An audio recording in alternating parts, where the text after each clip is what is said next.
Hi guys, good morning from Bipul Sorigari Ada Bitangni Homniफ्राय बा न'निफ्राय so गोजोन फुंबिलिनि साफ्रोमनिसिमबो गाहाम हामलायनाय अननाय सिबिनाय मोजां मोननायखौ बावहरबाय so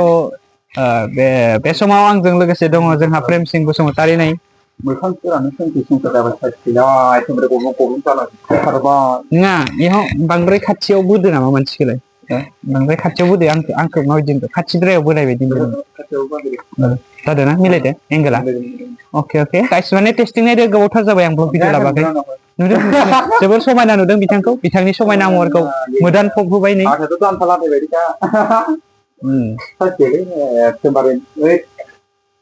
माने मोदानद्रायदो एक्सप'जारा बारा जाना दं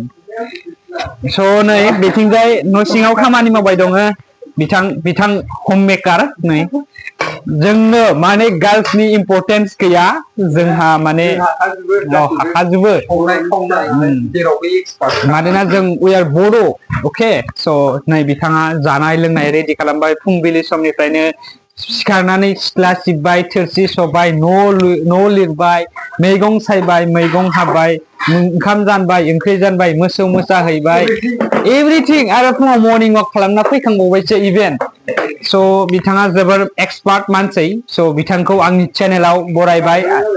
आरो बांद्रायबो आं होनाखै मानोना बांद्राय बुंबा बिथाङा दानो दुगा जानानै लामा लामा खिथालांबाय थागोन रायजोफोरनो आं बिराद एक्सपार्ट होनानै स' बेनिखायनो आं बांद्रायबो बाख्नायासै बिथांखौ स' नोंथांमोना बिथांखौ नायनानै माबायदि मोनदों बा बिथांनि क्वालिटिखौ नुनानै नोंथांमोना माबायदि मोनदों कमेन्ट सेक्सननि गेजेरजों फोरमायहरब्लानो जाबाय आरो बिथाङा ओरैबायदि टेलेन्टेड माल्टि टेलेन्टेड मानसि आरोना लोगोफोर स' नै बिथिंजाय जोंहा प्रेम सिं बसुमतारी बिथाङा नायखोमानानै मिनिगासिनो दङ बिथांनि मिनिनायखौ नोंथांमोना दुखु दामोन बा गाज्रि दामोन स' लोगोसे बिथांमोननि जि न'आव ओरैबायदि समायना समायना गावदां गावदां बारफुनाय बिबारफोर दं नै बारफुनाय गावदां बिबार होनो बेखौ बर'आव जोङो स' गाइस जोङो दायो मर्निंनि ओंखाम जानो नागिरदों माने एक्सुवेलि बाथ्राया मा होनो जोङो माने मर्निंआव बिसानाव फैदोंमोन स' बिथाङा ब्रा ब्रायैनो ओंखाम जानो थिननायलाय ओंखाम जानाय जासिगोन अके गाइस अके ओंखाम जाखांनानै जों लोगो मोनगोन आरो ना जानायखौ एसे दिन्थिगोन दा जाबाथाय बुस्थुआ नै मा आइटेम दं नै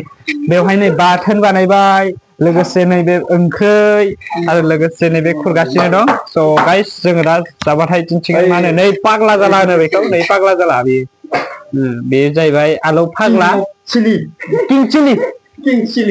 बिथांनि समायना महरखौ आं दिन्थिबाय थानो गोसो जादों गले गले मानो नाथाय मिथिया अके गाइस अके जोङो दायो दान्दिसे उनाव लोगो मोनगोन जाफुनाय टाइमाव दै अके गुजुफुनाय टाइमाव अके बाय